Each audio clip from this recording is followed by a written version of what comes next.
Hey everyone, and welcome to this explainer. Today, we're diving into a really fascinating and honestly pretty complex paradox that's playing out right now in one of the world's most massive markets. Because, if you just look at things on paper, India's economy seems to be absolutely roaring. I mean, they're posting some of the highest growth rates on the planet. But when you look at the data on the ground, it tells a radically different story. We're talking severe structural issues, collapsing industries, and everyday families just getting totally squeezed. So how in the world do we reconcile those shiny official statistics with the everyday reality? Let's figure it out. All right, to make sense of this, we're going to break the crisis down into 5 key parts.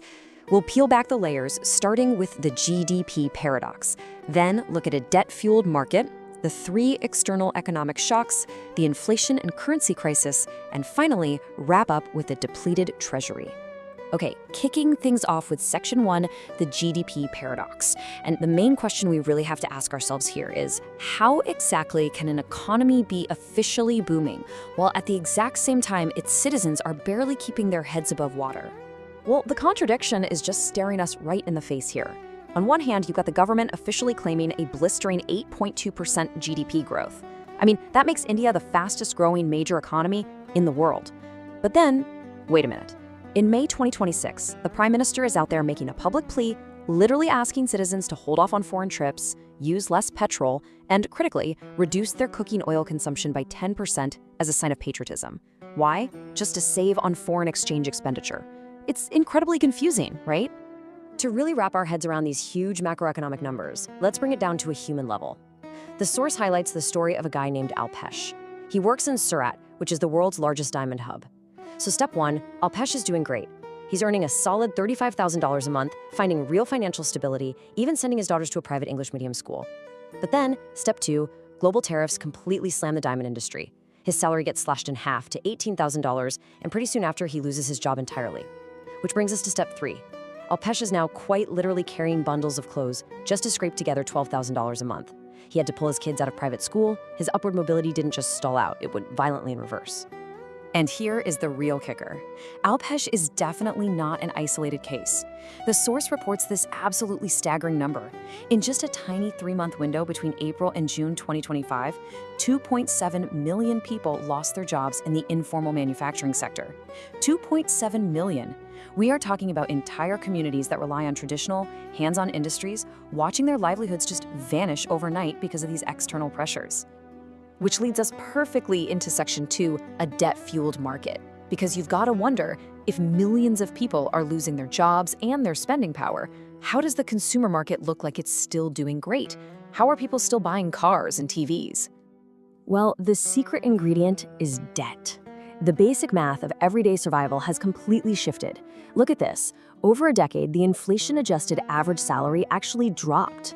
It went from $12,100 in 2012 down to $10,925 in 2022. But at the exact same time, household debt absolutely skyrocketed to compensate, hitting 41.3% of GDP by March 2025. Real wages are falling, which means people aren't tapping into their savings anymore. They are borrowing just to stay afloat. But what's truly alarming is when you look at what they are borrowing for. A massive 55.3% chunk of these retail loans isn't going towards building long-term wealth, like buying a house or starting a business. Nope, it is going strictly toward non-housing retail loans. We're talking personal loans, credit card debt, buying an AC or a TV. People are borrowing heavily just to fund their basic daily lives, which means they have practically zero safety net left to absorb any sort of economic shock. And unfortunately, those shocks definitely came.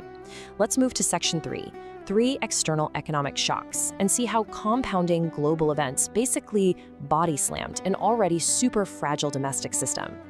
It really was like a perfect storm. Over the course of just a single year, India got hit by 3 massive trade shocks. First up, August 2025, bam, the US slaps these sweeping 50% tariffs on India. Second, in February 2026, the US says, okay, we'll lower the tariffs, but only if you stop buying that discounted Russian oil. And then third, in that exact same month, the Iran war breaks out and completely blocks the Strait of Hormuz. Now, why does that matter?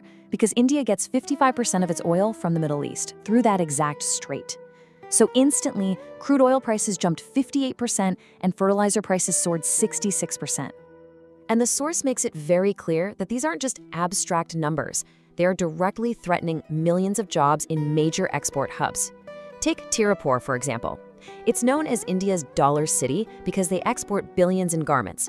Suddenly, thanks to the US tariffs, they are facing combined duties of about 64%. Meanwhile, their competitors over in Bangladesh are only paying 35%. Exporters are warning this could wipe out 150,000 jobs in that city alone. And back in Surat's diamond sector, between the raw material shortages and the tariffs, 400,000 workers are facing pay cuts or outright job losses. The source notes that this even led to a really tragic wave of 71 reported workers' suicides by late 2024. It's absolutely devastating. Which brings us to Section 4, inflation and currency crisis. Because as you can imagine, global shocks like that don't just stay in the export hubs. They send massive ripple effects through everyday prices and the national currency.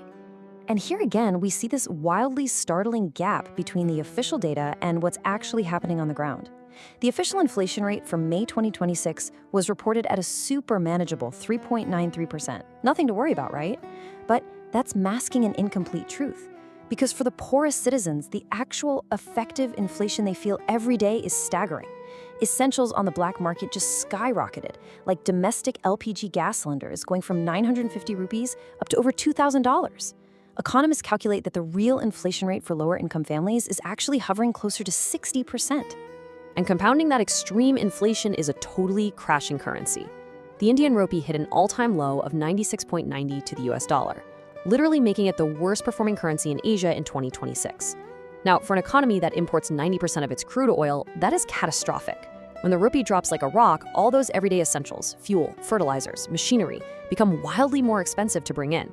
As a result, India's crucial foreign exchange reserves completely plummeted, dropping by $61 billion in just 4 months as they scrambled to pay import bills. Now, normally, right about now is when foreign investors might swoop in, bring in a bunch of dollars and save the day. But the data tells a completely different story. Net foreign direct investment totally crashed. It went from a very healthy $43.9 billion back in 2020-21 down to a frankly abysmal $0.96 billion in 2024-25.